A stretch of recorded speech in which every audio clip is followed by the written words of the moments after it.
जी, recording चालू हो गई है। अब जो है कक्षा प्रारंभ करी जा सकती है।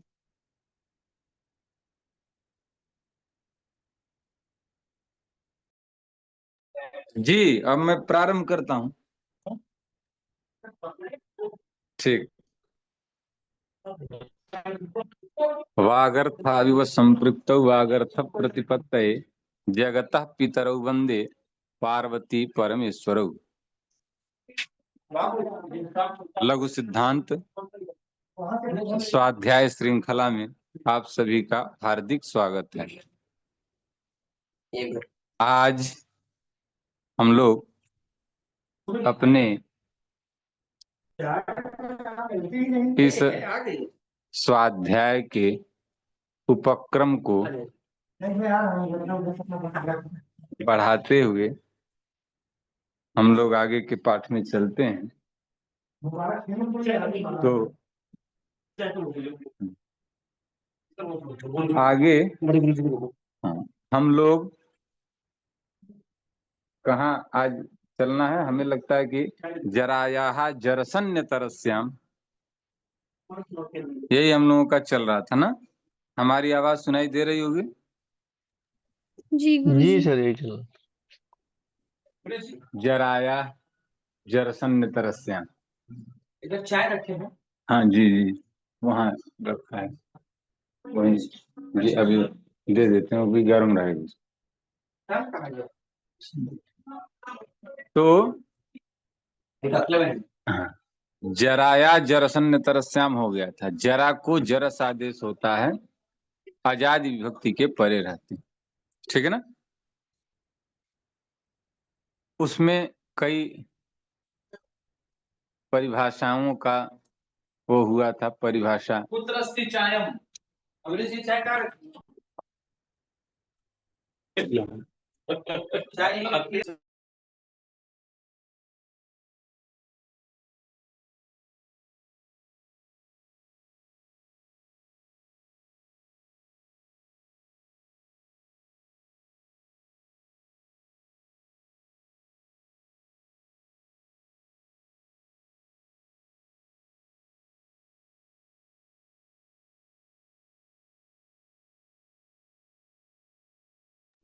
जी।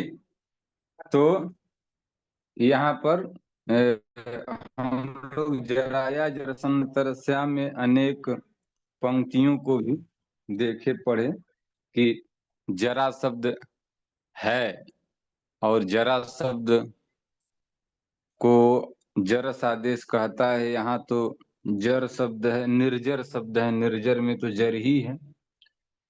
तो ऐसी परिस्थिति में कैसे जरस आदेश होगा? तो उसके लिए पहले मैंने क्यों नहीं होगा इसके संदर्भ में आया कि जो आदेश होता है वो निर्दिश्यमान को होता है, निर्दिश्यमान को ही आदेश होता है। निर्दिश्यमान जरा है, इसलिए जरा को आदेश होगा, जरस को आदेश माने निर्जर को आदेश नहीं होगा। ये बात आई थी निर्दिश्यमानस्य देशा भवन्ति परिभाषा के आधार पर।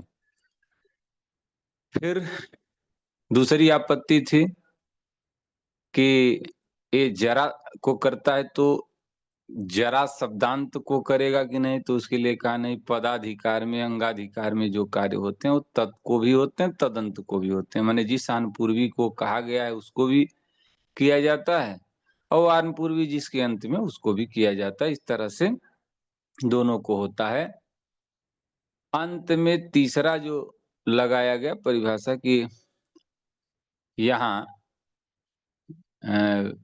एक देश के विकृति से अन्य के तरह से व्यवहार नहीं किया जाता है, माने अनन्य ही होता है, अर्थात तद्रूप ही होता है।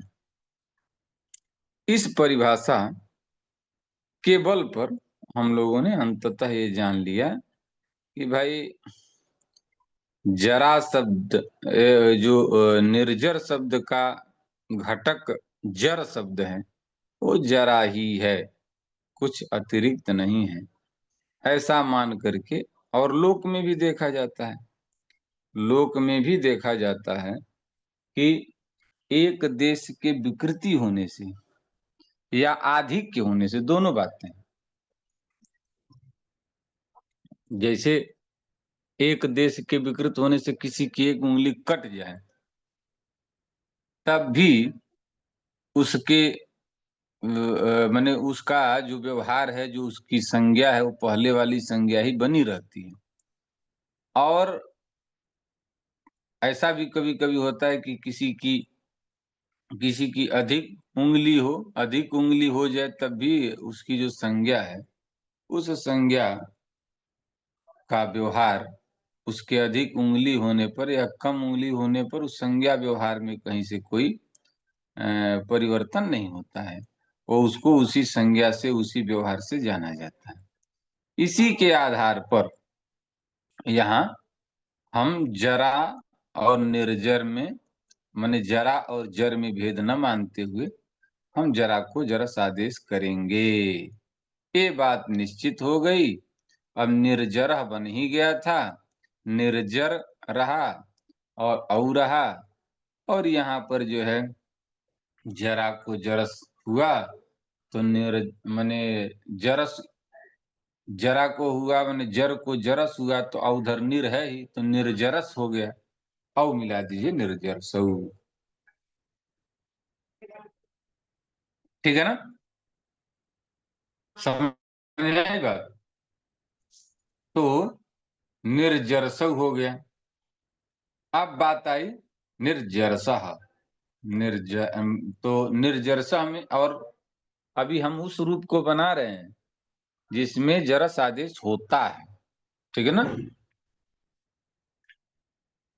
फिर हम दोनों रूपों को लेकर चलाएंगे। तो ये जो है कि निर्जरसो बन गया। अब जब जस आया,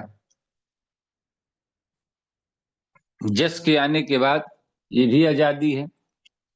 अच्छा, जस आजादी है अथवा हलादी है, क्या है कोई बताएगा? माने जस आजादी है कि हलादी विभक्ति है? आपको दिख क्या रहा है? जस में पहला अक्षर कौन दिख रहा है?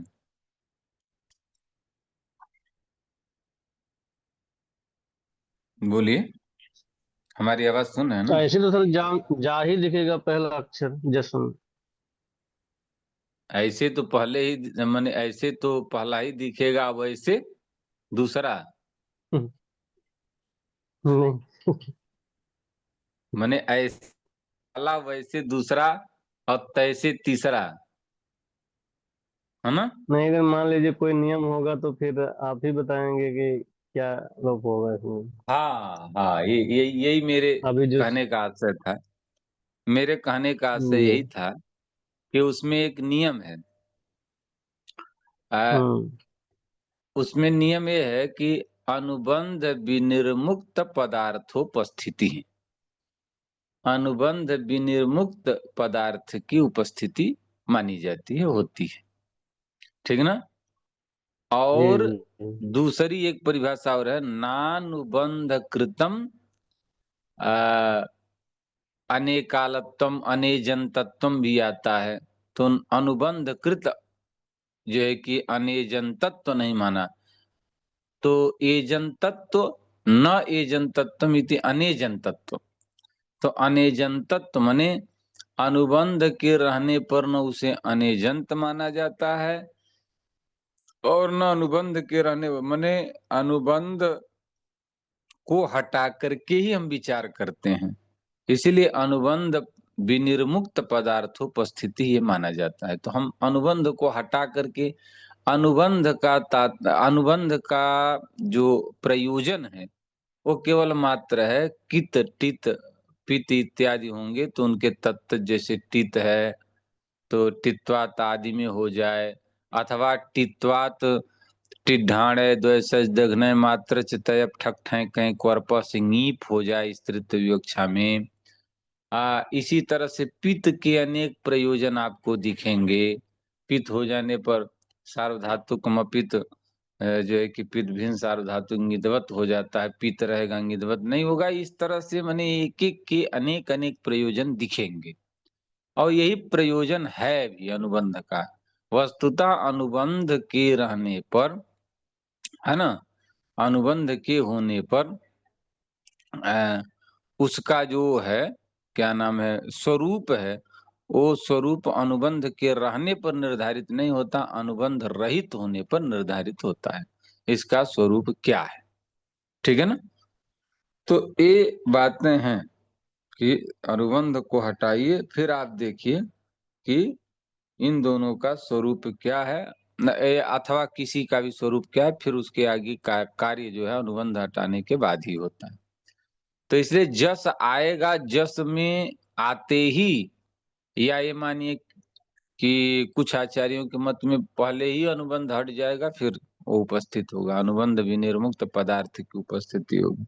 ऐसे में वो असही आएगा, अस आएगा, आजादी विभक्ति हो जाएगा, आजादी विभक्ति हो जाएगी तो यहाँ पर जरस आदेश हो जाएगा, निर्जरसः, क्योंकि निर्जरस में, जरस में सकार जो है हल है, तो उसका वो मिला दीजिए, निर्जरस हो जाएगा। और ऋतु विसर्ग निर्जरसः, यहाँ पर निर्जरः, निर्जरसौ, निर्जरसः। और उसी तरह से द्वितीय वचन में कौन बताएगा क्या होगा, क्या रूप होगा? निर्जरसम। बहुत सुंदर, निर्जरसम। फिर जैसे निर्जरसौ, आगे निर्जरसः, फिर निर्जरसा। अब केवल अच में होता है तो निर्जराभ्याम, और निर्जर ही तो छोड़ ही दीजिए, निर्जर से, है ना। तो जो है कि निर्जर से, निर्जराभ्याम, हाँ, निर्जरेभ्य वहां पर भी नहीं, निर्जरसः पंचमी में, निर्जराभ्याम, निर्जरेभ्य, और चतुर्थी का निर्जर से बना ही, षष्ठी में ngस है ना। तो जी ngस का जो आदेश हो गया, ngस कुस्य, है ना। तो ngस कुस्य आदेश होने में निर्जरस्य, और ओस आएगा निर्जरसो हो, हाँ। और फिर जो है कि निर्जरसाम, निर्जरस है आम है, निर्जरसाम। और निर्जरसी सप्तमी में नी का ही आएगा, मिल जाएगा, निर्जरसी, निर्जरयो हो, हाँ, निर्जरसो हो। यहाँ पर भी अभी हम उसी रूप को बना रहे हैं जिसमें जरस आदेश होता है। इस तरह से आपने देखा कि आजादी विभक्तियों में जरस आदेश होकर के रूप बना, और साथ ही साथ विकल्प से होता है तो निर्जर वाला आकारांत रूप भी बनेगा। अब देखिए, सबसे पहले आपको सामान्य आकारांत का रूप बताया गया, दूसरे में सर्वनाम संज्ञक आकारांत का रूप बताया गया जिसमें कुछ परिवर्तन था। अब कुछ ऐसे विशेष शब्द हैं कि जिनमें दो रूप बनते हैं, एक सामान्य आकारांत के तरह से, और कुछ क्या वो जरा ही शब्द है, क्योंकि सूत्र ही जरा या जरसन्य तरह से, हम तो जरा को लेकर के जरस आदेश की बात कर रहा है, इसलिए वो जरा ही है। तो जरा शब्द में कुछ वैशिष्ट है तो उसको बता दिए। तो इस तरह संपूर्ण रूप अगर हम देखेंगे तो निर्जरा, निर्जर, निर्जरसौ, निर्जरौ, निर्जरसः, निर्जराः, निर्जरसम, निर्जरम, निर्जरसौ, निर्जरौ, निर्जरसः, निर्जरान। ठीक है ना, समझ में आ रही बात? हम जो जी रूप चला रहे हैं वो समझ में आ रहा है? जी गुरुजी। एक एक हम उसको जोड़कर चल रहे हैं जिसमें जरस आदेश हुआ है, और एक सामान्य कारांत को लेकर के चल रहे हैं। तो निर्जरः, ये पहला निर्जरः, कुछ नहीं होना है वहां, निर्जरौ, ये राम के तरह से, और जरस कर दें निर्जरसौ, और फिर जो है राम के तरह से निर्जराः, रामाः, और जब जरासात आदेश करेंगे निर्जरसा। फिर रामम निर्जरसम, रामौ रामम माने निर्जरम, और जब जरस के तो निर्जरसौ, और रामौ तो निर्जरौ, और जरस करने पर निर्जरसौ, रामान निर्जरान और निर्जरसा, क्योंकि वहां तो कुछ होगा नहीं, पूर्व जो दीर्घ इत्यादि निर्जरस हुआ, अस मिल गया निर्जरस, सुकृत विषम निर्जरसा, एक जगह निर्जरान। तृतीया में चलेंगे तो निर्जरसा टा है, तो निर्जरसा टा है, मिल जाएगा निर्जरसा। अब ये हो गया, और एक बार निर्जरेण रामेण, फिर आगे निर्जराभ्याम निर्जरैही में कोई एकदम उसको विवाद है थोड़ा सा, जहां पर वो बनाते हैं निर्जरैही, तो वहां कहते हैं कि भीष्म को ऐस हो रहा है, तो ऐस आदेश जो है क्या है, अकारांत है, तो अकारांत है माने आजादी है, अकारांत नहीं, आजादी एकारांत, तो ऐस होता है ना, तो ऐकारादि हो गया, आजादी हो गया, कुल मिलाकर के ऐकारादि आजादी हो गया। आजादी हो गया तो वहां होगा कि नहीं होगा, ये एक पक्ष है, क्योंकि यदि आदेश को लेकर के नहीं होता है तो फिर ngस को लेकर के जो स्य आदेश होता है, तो उस स्य आदेश होने पर यहाँ पर भी जो है कि आदेश को लेकर के वहां क्या मानना चाहिए, वहां पर निर्जर जो है कि हलादी मान लेना चाहिए। तो ये सब विवाद है कि भाई यदि वहां आजादी नहीं माना गया तो यहाँ हलादी भी न माना जाए। आदेश को लेकर के जब आजादी वहां नहीं माना गया तो यहाँ हलादी क्यों माना जाएगा, निर्जरस से क्यों बनाएंगे आप। तो ये सब विवाद है, परंतु उन विवादों का निष्कर्ष यही आता है कि जहां आदेश होना है वहां आदेश को देख करके देखिए कि हलादी आजादी क्या है। तो आदेश होना है तो हलादी आजादी की जो वो है वो पहले ही की स्थिति को देख लेंगे, कहीं आदेश की स्थिति को देखेंगे, इस तरह से दोनों तरह के प्रमाण मिलते हैं। खैर, तो हम लोग तृतीया बहुवचन तक निर्जरई ही, ठीक है। तो उसके बाद फिर चतुर्थी में निर्जर से बन जाएगा, क्योंकि ङे है तो वहां निर्जर से, निर्जराभ्याम और निर्जरेभ्य, निर्जरसा, अभी पंचमी की बात हो रही, निर्जरसा।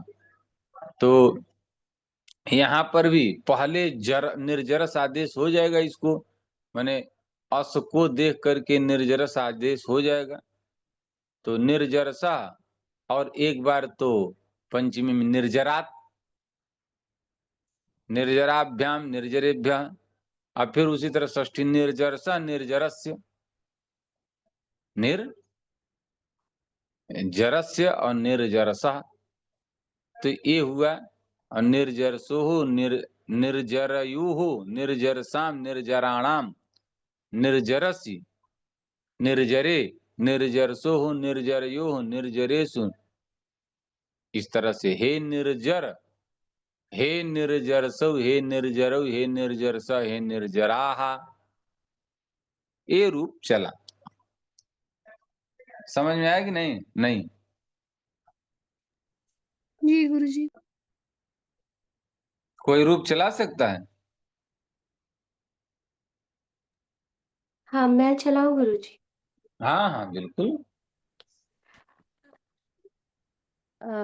निर्जरः, निर्जरसौ, और एक बार निर्जरौ, फिर निर्जरसः निर्जराः, निर्जरसम, और जहाँ जरस नहीं होगा वहां बनेगा निर्जरम, बोलते जाओ, बोलते जाओ। निर्जरः निर्जरसौ निर्जरौ निर्जरसः निर्जराः, निर्जरसम, निर्जरम, निर्जरसौ, निर्जरौ, और बहुवचन में निर्जरान, निर्जरसा, निर्जरेण, नहीं नहीं, तो बहुवचन में एक ही रूप बनेगा। नहीं नहीं, निर्जरसः वहां भी बनेगा द्वितीय बहुवचन में। हम्म और निर्जरसा, निर्जरेण, निर्जराभ्याम, निर्जरैः, निर्जरसे और निर्जराय, निर्जराभ्याम, निर्जरेभ्यः, निर्जरसः, पंचमी निर्जरसः, निर्जरात्, निर्जराभ्याम, निर्जरेभ्यः, फिर निर्जरसः, निर्जरस्य, निर्जरसोः, निर्जरसोः और निर्जरयोः, निर्जरसां, निर्जराणाम और निर्जरसी, सप्तमी एक निर्जरसी, निर्जरे, निर्जरसोः, निर्जरयोः, निर्जरेषु, हे निर्जर, हे निर्जरसौ, हे निर्जरौ, हे निर्जरसः, हे निर्जराः। वाह, बहुत बढ़िया, बहुत बढ़िया। देखो, और इसका अर्थ क्या होता है निर्जर का? अ, जो बुढ़ापा को प्राप्त ना, इस तरह का कुछ। अरे भाई, निर्जर माने देवता। अमरा निर्जरा देवा, अमर कोशकार कहते हैं, अमरा निर्जरा देवा। तो ये मने अमर पहला, निर्जरा देवा, ये सब उनके पर्यायवाची हैं। तो देवतावाची है निर्जर शब्द। और देवता कैसे होते हैं? बड़े टेढ़े होते हैं, इसीलिए इनके रूप भी बड़े टेढ़े हैं, है ना। चलिए, अब आगे हम लोग चलते हैं। अब हमारे जो आकारांत रूप हैं उनमें जो वैशिष्ट्य है, एक तो सामान्य आकारांत, दूसरा जरा, जर माने जरा का जो आकारांत बना रूप है, जरा वाला या जर वाला, और एक सर्वनाम वाला। तीनों निष्पन्न हुआ। इस तीन से अतिरिक्त कोई आकारांत पुल्लिंग नहीं आएगा, ये निश्चित है। आकारांत पुल्लिंग इससे, ह्रस्व आकारांत पुल्लिंग जो है रूप, इस तीन से अतिरिक्त में नहीं हो सकता है। इसीलिए इस पर मैंने यहीं पर विराम लगा दिए। अब दीर्घ आकारांत पुल्लिंग शब्द के बारे में बता रहे हैं। विश्वपाह एक शब्द है, विश्वम पातीति विश्वपाह, विश्वम पाति रक्षति इति विश्वपाह। ठीक है। विश्व तो आप जानते हैं संसार को कहते हैं, सर्व विश्व में भी विश्व आया ही। पा रक्षणे धातु है, पाति रक्षति इति पा। यहाँ अच प्रत्यय करेंगे तो अच प्रत्यय करने पर वो आकार मिल जाएगा, एक कृदंत हो जाएगा, अर्थ हो गया विश्व का पालन करता। दीर्घ आकारांत हो गया। विश्वपा शब्द में सु आएगा, सु में उकार की संज्ञा करके सस जुसोरु से रू हो जाएगा, रू में भी उकार की संज्ञा हो जाएगी, र बचेगा, र का विसर्ग हो जाएगा।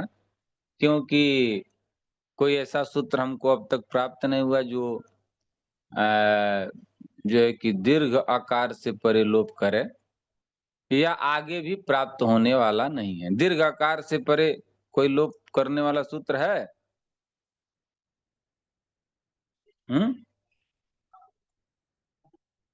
अभी तक नहीं मिला है। अरे नहीं, अब तक नहीं मिला है, आगे भी नहीं मिलेगा कि मिल जाएगा? ये दिन नहीं मिलेगा तो रमा में कैसे तो लोप? फिर लता या विश्वपा रमा का सिद्ध नहीं हो पाएगा, तो मिलेगा आगे। मिलेगा, हाँ। तो मिलेगा तो उसको हम लोग पढ़ेंगे, लेकिन आप अभी बुद्धि में ये रखे रहिए कि दीर्घ आकारांत मात्र होना लोप का कारण नहीं है। दीर्घ आकारांत के साथ साथ स्त्रीलिंग हो, तब जाकर के अभी आगे जो सूत्र आएगा, हलंग्याभ्यो दीर्घा सुतिस से प्रयुक्तम हल, हलंत से परे दीर्घ नी आप से परे, हलंत से परे दीर्घ नी आप से परे। तो नी आप कब होगा? स्त्रीलिंग में ही होगा, दीर्घ नी आप। इसीलिए वो हमने आपसे कह दिया कि दीर्घ अकारांत स्त्रीलिंग हो, दीर्घ ईकारांत स्त्रीलिंग हो, तभी सु का लोप होता है, अन्यथा दीर्घ ईकारांत दीर्घ अकारांत यदि हो और स्त्रीलिंग नहीं है तो लोप नहीं होगा। उसके दोनों उदाहरण आपके सामने आएंगे। अभी तो दीर्घ अकारांत का उदाहरण विश्वपाह आया और दीर्घ ईकारांत का उदाहरण पपीह भी आएगा, ठीक ना। पपीही सूर्य, तो ये आगे आएगा। तो अभी आप दीर्घ अकारांत पुल्लिंग शब्द का रूप पढ़ रहे हैं, तो विश्वपा शब्द से सुविभक्ति आई, सु को रुत्व विसर्ग होकर के विश्वपाह बना, ठीक है ना। मजे की बात है कि एक वचन और बहुवचन के रूप समान बनते हैं। विश्वपाह ये बन गया यहाँ, आगे चलिए खुद ही वो पता चल जाएगा। तो विश्वपाह यहाँ भी वही रूप बना और फिर आगे इन्होंने जो भूमिका बनाना आरंभ किया वो कहाँ के लिए, तो वो उसके लिए बना रहे हैं विश्वपह, विश्वपह द्वितीय बहुवचन का। तो अन्य में कोई परिवर्तन नहीं, तो आप चलते चले विश्वपाह विश्वपऊ, क्योंकि विश्वपा है औ है यहाँ पर वृद्धि कर दीजिए, है ना, वृद्धि रेख से वृद्धि कर दीजिए, विश्वपाऊ विश्वपऊ बन जाएगा, है ना। तो ये हो गया। अब जो है कि विश्वपऊ विश्वपाह, वहां पर जस का अस मिल जाएगा, विश्वपास और विसर्ग विश्वपाह। अब ऐसे जगहों पर आपको ये जानना पड़ता है कि भाई किस तरह का विश्वपाह, ऐसा किसी ने कहा विश्वपाह आयाति, विश्वपा आयाति, तो आप समझ लीजिएगा कि एक वचन वाला है। आप विश्वपा आयांति कह दिया जाए तो समझ लीजिएगा बहुवचन का है। जैसे नरः गच्छन्ति और नरः गच्छति, दोनों प्रयोग ठीक है ना, ये दोनों प्रयोग ठीक है कि नहीं। नरः गच्छन्ति और नरः गच्छति, दोनों प्रयोग ठीक हैं, इसलिए कि दो हैं मनुष्यवाची शब्द।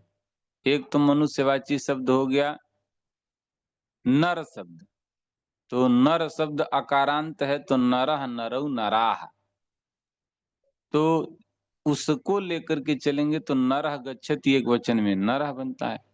और एक उसी तरह से मनुष्यवाची नृ शब्द है, नृ नृ ऋकारांत, तो उसका रूप जो है कि पिता की तरह चलेगा, तो पिता पितरौ पितरः, तो ना नरौ नरः, तो उसको लेकर के बहुवचन में नरः बनता है। तो वहां पर जो है जब कहेंगे तो नरः गच्छन्ति, ना गच्छन्ति नरौ गच्छतः और नरः गच्छन्ति, तो इसलिए वहां प्रसंगवशात देखना पड़ता है। नरः गच्छन्ति अगर दिया है तो समझ लिया जाता है कि भाई अर्थ वही आ रहा है, तो मनुष्याः गच्छन्ति, और नरः गच्छति माने तब मान लिया जाता अकारांत। तो प्रसंगवशात कई जगहों पर हमें देखना पड़ता है। उसी तरह से यहाँ पर भी विश्वपाह विश्वपौ विश्वपाह, दोनों जगह विश्वपाह ही बन रहा है, तो हमें प्रसंगवशात देखना होगा। विश्वपाम विश्वपौ तक रूप बन जाएगा, कोई किसी तरह का माने अमी पूर्व से पूर्व सवर्ण दीर्घ जो है कि हाँ अमी पूर्व से पूर्व सवर्ण दीर्घ होकर के नहीं, अमी पूर्व जो है कि अक से अम संबंधी अच पर पूर्व रूप कर देगा, तो पूर्व रूप करके हम विश्वपाम विश्वपौ तक गए। विश्वपह के लिए हमें प्रयास करना है। तो विश्वपह के लिए प्रयास क्या हो रहा है, तो सबसे पहले इन्होंने कहा कि हाँ यहाँ दीर्घात जसी च, ये भी सूत्र एक बार देख लिए। दीर्घ से जस और इच परे रहते पूर्व सवर्ण दीर्घ नहीं होता है, तो यहाँ पर भी पूर्व सवर्ण दीर्घ का प्रसंग था, पूर्व सवर्ण दीर्घ का प्रसंग था, क्योंकि यहाँ तो अवर्ण नादीची सूत्र की भी प्रवृत्ति हो सकती थी, परंतु नादीची सूत्र की प्रवृत्ति गौरियौ गौरिय इत्यादि में नहीं हो पाता, तो गौरियौ के लिए वस्तुतः दीर्घाज्यसी च सूत्र की आवश्यकता है, तो दीर्घाज्यसी च गौरियौ के लिए आवश्यक है, तो यहाँ के लिए भी कह दिया। अन्यथा नादीची से भी यहाँ निषेध, अवर्ण से इच परे रहते, अवर्ण से दोनों प्रकार के अवर्ण लिए जाएंगे तो यहाँ हो सकता था, परंतु सर्वत्र नादीची से कार्य नहीं हो पाएगा। अवर्ण से भले दीर्घ ह्रस्व दोनों ले लिए जाएं, लेकिन इकार तो नहीं लिया जाएगा। और दीर्घ से, सामान्य दीर्घ से दीर्घाज्यसी च जब कहेंगे तो दीर्घ से सभी दीर्घ लिए जाएंगे, तो इसलिए यहाँ दीर्घाज्यसी च ही लगा लिए। दीर्घाज्यसी च ने पूर्व सवर्ण दीर्घ का निषेध किया, निषेध करने के बाद वृद्धि रेचि से वृद्धि हो गई, जैसे रामों में उस तरह से विश्वपौ में। तो ये बना, उसके बाद हे विश्वपाह में भी कोई परिवर्तन नहीं था, क्योंकि हे विश्वपाह में जो हम लोग एक वचनम संबुद्धि से संबुद्धि संज्ञा किए थे, संबुद्धि करने के बाद हम लोगों ने यहाँ पर राम शब्द ह्रस्वांत अंग था, इसलिए एंग ह्रस्वात संबुद्धे है। तो एंगंत और ह्रस्वांत अंग से परे संबुद्धि के अवयव सु तीसी का लोप होता है, तो वहां ह्रस्वांत था तो हो गया था, दीर्घ है तो नहीं होगा। यहाँ दीर्घ है ना विश्वपा, तो इसलिए संबुद्धि के अवयव सुतीसी, माने संबुद्धि का अवयव जो है कि यहाँ पर तो सु है ही, तो संबुद्धि के अवयव सु में उकार की संज्ञा स का लोप नहीं होगा, क्योंकि ह्रस्व से परे भी नहीं है, और एंगंत से एंगंत से भी परे नहीं है, तो ह्रस्व हो अथवा एंग प्रत्याहार में आता, उससे परे रहने पर संबुद्धि के अवयव सु का लोप होता है। यहाँ कुछ नहीं है तो यहाँ लोप नहीं होगा, तो इसलिए हे विश्वपाहा, हे विश्वपौ, तो इतना बन गया। मने और हे विश्वपाहा ये भी बन जाएगा, तो प्रथमा के दो, विश्वपाह विश्वपौ, विश्वपाह हे विश्वपाह, हे विश्वपौ, हे विश्वपाह, विश्वपाम विश्वपौ, यहाँ तक का रूप बन गया। विश्वपाह जो द्वितीय बहुवचन है वहां के लिए प्रयासरत होना है, तो उसके लिए 2 3 4 सूत्र आएंगे। हमें लगता है कि प्रसंगवशात एक ही बार उन्हें बता करके तब हमें रूप की सिद्धि करनी चाहिए, अन्यथा पुनः विस्मरण में हो जाएगा, तो पुनः उन सबको बता करके फिर आगे वो करना होगा। समय भी हमें लगता है कि कुछ हो गया है, समय भी 8 बज गया ना। ठीक है, तो हम लोग अगला विश्वपह की सिद्धि द्वितीय बहुवचन में हम लोग आगे के पाठ में करेंगे। और कल की यात्रा मैंने ट्रेन में रहेंगे, इसलिए हम लोग देख लेंगे, हम आपको सूचना हम लोग कर लेंगे, पूछ लेंगे हम, यदि अन्य जो है कि माध्यम से मैंने और कोई उपलब्ध होकर के वो होगा तो अन्यथा सूचना आपको मिल जाए। परसों तो प्रतिपदा ही है, यदि कल नहीं भी पाठ हुआ तो 9 तारीख से हम लोग पुनः नियमित होकर के पाठ में चलेंगे। तो अभी आपको कोई जिज्ञासा हो, कोई कुछ कहना हो, तो आप अपनी बात कहें, रखें। कल की सूचना जरूर देख लीजिएगा, कल के लिए हम सूचना डाल देंगे, उस हिसाब से आप लोग अपना देखिएगा। अभी कोई कुछ पूछना हो इस पाठ में तो बताएं, कोई जिज्ञासा हो तो कहा जाए।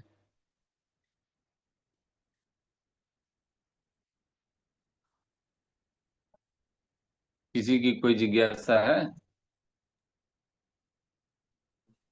सर एक नहीं है? जिज्ञासा है, लेकिन इस पाठ से नहीं, संज्ञा प्रकरण से है। हाँ, हेलो, बोलिए। हाँ हाँ जो तुल्या से प्रथम स्वर्णम है, हाँ हाँ। उसकी वृत्ति में तालवाद या अभ्यंतर प्रथम कहा गया है, कंठादि क्यों नहीं कहा गया? उसके लिए कई समाधान किए जाते हैं। एक समाधान आप जो सबसे प्रमुख है एक बस उसको मतलब सुन जो लें। सटीक हो। फिर जी जी जी। हाँ जी, तो तालु ऐसा कहा जाता है कि जितने उच्चारण स्थान हैं जी उसमें, जी। उन सारे उच्चारण स्थानों में सबसे विस्तृत क्षेत्र में फैला हुआ तालु है। तालु का मतलब हम लोग ये अच्छा। मानते हैं कि जो हमारे मुख का पूरा एक आकार है, जिसमें जिह्वा की सहायता से हम तत्तद वर्णों का उच्चारण करते हैं। जिह्वा का स्पर्श यदि दंत से होता है तो तवर्ग होते हैं। जिह्वा का स्पर्श यदि कंठ से होता है, माने कंठ में यदि वायु का स्पर्श होता है, जिह्वा न कहिए वायु का स्पर्श होता है, जिह्वा की भी सहायता है, तो जो है कि वो माने कवर्ग और अकार इत्यादि ये सब हमारी प्रक्रिया है। तत्तद उच्चारण स्थानों से स्पर्शादि के द्वारा हम उच्चारण करते हैं। तो जो स्थान निर्धारित किए गए उन स्थानों में सबसे अधिक विस्तृत विस्तृत क्षेत्र में जो है तालु है। इसलिए प्रधानत्वात्, अब जैसे भगवान राम के वंश को क्या कहते हैं? रघुवंश, है ना? कहते हैं ना, उनका कौन सा वंश है? जी जी जी। रघुवंश। तो रघु सूर्यवंश पहले थे, रघुवंश। रघु पहले उनके वंश के हैं, पहले राजा वही हैं? नहीं है, उनके पिताजी जी दिलीप थे, उनके जी। पिता दिलीप थे। उससे पहले की भी परंपरा रही, आगे भी उनके भी पुत्र हुए, सब हुए, परंतु रघुवंश क्यों कहा जाता है? क्योंकि जितना प्रताप रघु का था, जितने कार्य, जितने औदार्य रघु में थे, वो कार्य, औदार्य और प्रताप, ऐश्वर्य अन्य राजाओं में नहीं था, इसलिए उसका नाम रघुवंश है ना? भगवान राम के वंश का नाम रघु के नाम से जाना जाता है। उसी तरह से विस्तृत क्षेत्र होने के कारण तालु को पकड़ लिए और तालवादी कहे। तो तालवादी कहने पर इत्यादि से और आ गए, और कौन आया? तो इधर कंठ भी आया और उधर जो है कि अ, मूर्धा इत्यादि भी आ गए। अब उसमें दो समास करना पड़ता है कि अगर हम ये कहेंगे कि कंठ है आदमी जिसके ऐसे, नहीं, तालु है आदमी जिसके ऐसे, तालवादी ले लेंगे तो तालु आदि में मूर्धा, दंत इत्यादि के आदि में है, परंतु कंठ के आदि में नहीं है। कंठ तो तालु से भी आदि में है, तो इसलिए दूसरा समास करते हैं कि तालु का जो आदि है, तो तालुनः आदि। तो तालु का आदि कौन है? तालु का के पहले कौन है? तालु का आदि का मतलब तालु के पहले, तो तालु के पहले कंठ है, उसको ले लेते हैं। तो तालुनः आदि तालवादी और तालु आदि आदि एसाम तानि तालवादीन, ऐसे दो समास करके लेते हैं। और तालवादी कहने का तात्पर्य यह है कि तालु सबसे विस्तृत क्षेत्र में और उच्चारण स्थानों में प्रमुख है, यही उसका समाधान। ठीक है? जी जी जी। जी हाँ जी, समझ में। ठीक है। तो और किसी की कोई जिज्ञासा नहीं ना? क्यों गुड़िया, अब आवाज तुम्हारी आ रही है भाई, समझ में आ रहा है? जी गुरुजी, आज की कक्षा समझ में आया गुरुजी। ऐसे ही आएगा, ऐसे ही आएगा, मैं लेकिन विश्वास दिला गुरुजी, रहा हूँ ना। इसके पहले वाला लेकिन जो किन कक्षा है? इसके पहले वाला जो कक्षा चला उसमें कुछ और भी सूत्र है गुरुजी, सर्वनाम शब्द, सर्वनाम से उसमें कुछ ऐसे सूत्र है जो हमें समझ में नहीं आया गुरुजी। थोड़ा सा बहुत दिक्कत होती है गुरुजी, कोई कोई सूत्र नहीं समझ में आ पाता है। अच्छा, ऐसा है ना, उसके लिए हमारे नंबर हैं, नंबर है तो हमारे व्हाट्सएप पे बस लिख करके भेज देना कि ये मुझे समझ में नहीं आया, मैं रिकॉर्डिंग ऐसे वो करके, या मैं जब समय मिलेगा, जैसा सुविधा हो, जैसी सुविधा होगी मैं फिर बताऊंगा। ठीक है ना? लिख करके व्हाट्सएप पे, हमारे पर्सनल व्हाट्सएप पे लिख कर इस सूत्र के बारे में ऐसे मुझे जानना है। ठीक ना? फोन नहीं, क्योंकि कहाँ हम रहेंगे, कैसे हो, व्हाट्सएप पे लिख करके डाल दें। ठीक है? फिर जी हम गुरुजी, देख। और ये है कि हम पिछले वाले वीडियो को देखते हैं तब तक इधर बहुत सारे वीडियो गुरुजी आ गए हैं, तो हम इस पीछे को देखते हैं तो आगे वाली में जो छूट जाती है, ऐसे ही हो जाता है गुरुजी। सब हो जाएगा, बस इतना विश्वास बनाए रखो कि हम सब कर लेंगे। और ठीक है, मैं देखता हूँ इधर सब हो जाएगा। और भी कोई मान लेते हैं, कोई ऐसा हो जिसको मैं कह दूंगा तो कुछ बता देगा, निर्देशन जहाँ देना होगा। अभी फिलहाल रोज आप उपस्थित हो, यही इसका मार्ग है, और यही इसी मार्ग से चलने पर सफलता भी मिलेगी। अस्तु, अन्य लोगों की कोई बात हो तो बताएं, अन्यथा हम लोग पाठ को विराम दें, है ना? गुरुजी, यहाँ जो निर्जर शब्द है हाँ जी। उसके एक वचन में क्या केवल एक ही शब्द रूप जी, बनेगा? कौन बोल रहा है? बनेगा? हाँ, आपकी आवाज बहुत धीरे आ रही है। मैं नहीं सुन पा रहा हूँ, या अन्य लोग भी नहीं सुन पा रहे हैं, मैं नहीं समझ पा रहा हूँ, लेकिन मुझे थोड़ा कम सुनाई दे रहा है। गुरुजी, जो निर्जर शब्द है वो प्रथमा हाँ, की एक वचन निर्जर ही केवल बनेगा या दो शब्द बनेंगे, दो शब्द रूप बनेंगे?